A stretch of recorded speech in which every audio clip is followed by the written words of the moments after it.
Hey everybody, welcome back to Nicsminibikes. Today we're going to figure out where we want a motor to be in this frame and get a motor plate tacked into place on here. Kind of change my mind on what we're doing with this frame, so I want the motor as far forward as possible to keep weight on that front end for me, not do wheelies at takeoff. So I'm thinking up to this bar here, back to here. Let's figure out where we want it. Get that puppy tacked in there.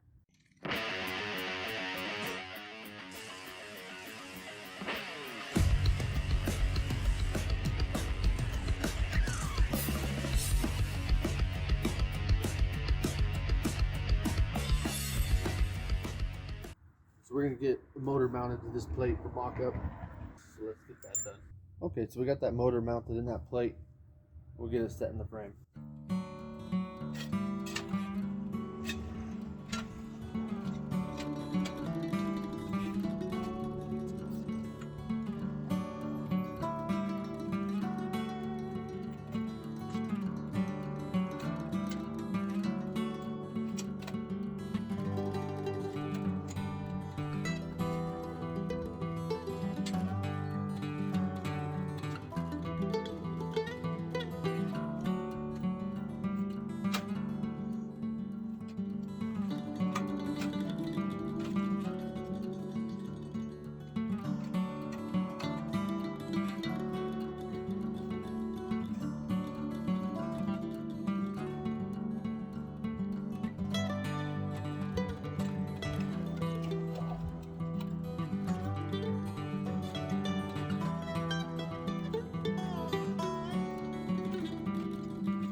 Alright, so I'm looking for something kind of like that.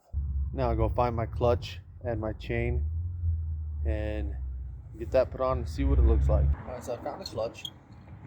It is tired and wore out, but it'll work for mock-up. I got our chain here. Just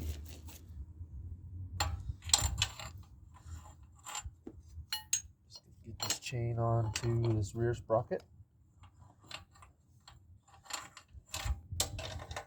I'm gonna run it up over this clutch because it's not going to be long enough. I'm going to have to get some more.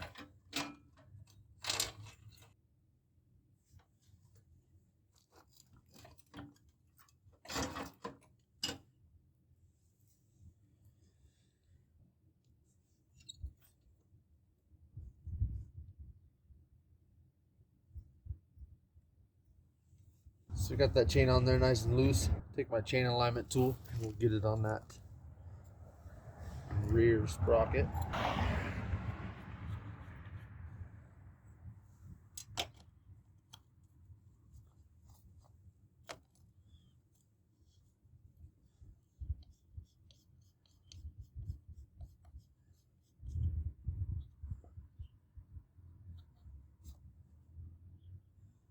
So if you don't have one of these chain alignment tools, I highly recommend it. They're awesome. So I need this motor to go that way more, and I'm hitting on a piece of the frame on the other side. So I'm going to go ahead and get my grinder out and just cut that part off. So this little stop for the foot peg here is what we're hitting. So we're just going to cut it off.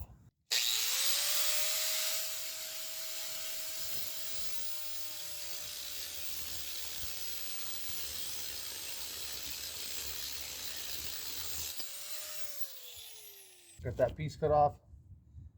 Now we'll continue trying to get this motor in there straight. So it's actually really hard to show on camera, but we'll do our best here. Get that mounted on that rear sprocket.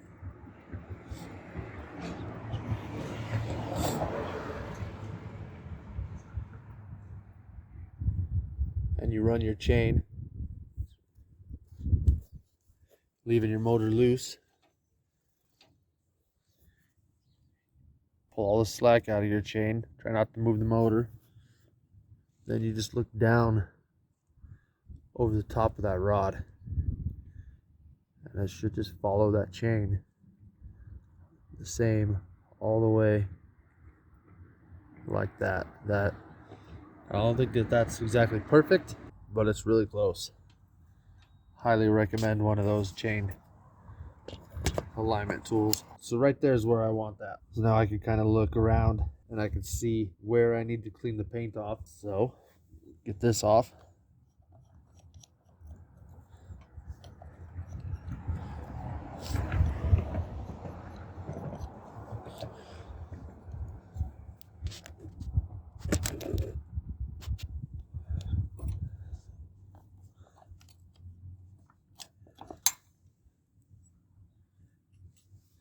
Pull that chain.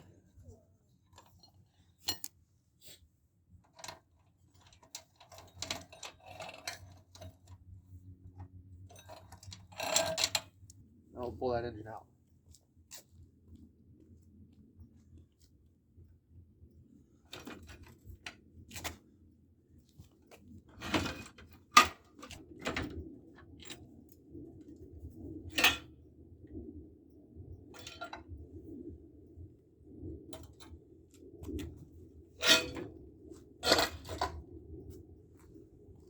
Got switched over to my flap disc.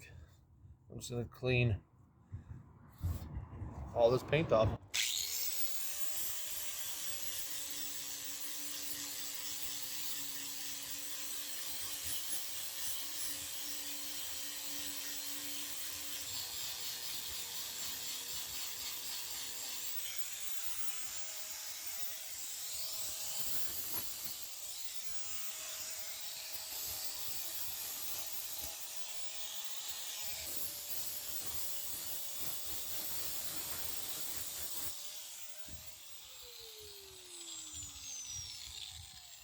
So we got all that paint off where we're going to be welding.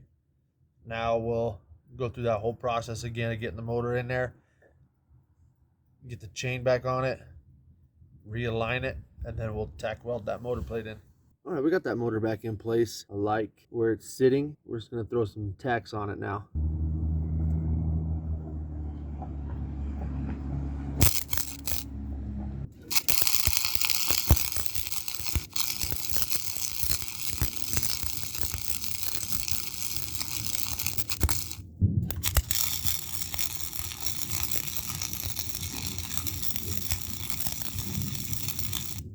So there's that motor mount tacked into place.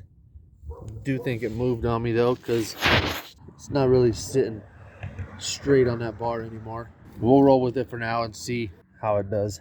So I'm gonna go ahead and get that motor out of there. See about maybe just throwing a bead across the front and back of that. All right, so I got that motor plate welded in place in the back. I got it welded in place in the front. Got that motor snugged down. Now we'll just look at this chain alignment tool again. And that looks pretty good. You see how that rod, that silver rod, just runs nice and parallel with those links. That's what we're looking for there. And just like that, guys, we got a motor plate mounted in that Tote Gote Model B frame. So that motor we used was just for mock-up purposes. I got another one in the garage for it. That one that we used doesn't run, so I got one that runs in the garage. We'll get that ready for it. I think the next time we see this Model B project, we will be addressing the front forks. Got an idea for that. I want this frame to sit level. It's kind of got a backwards rake to it now, so we'll address that front fork and see what we want to do after that. Make sure you like, share, comment, and subscribe. Thanks for watching, guys. We'll catch you next time.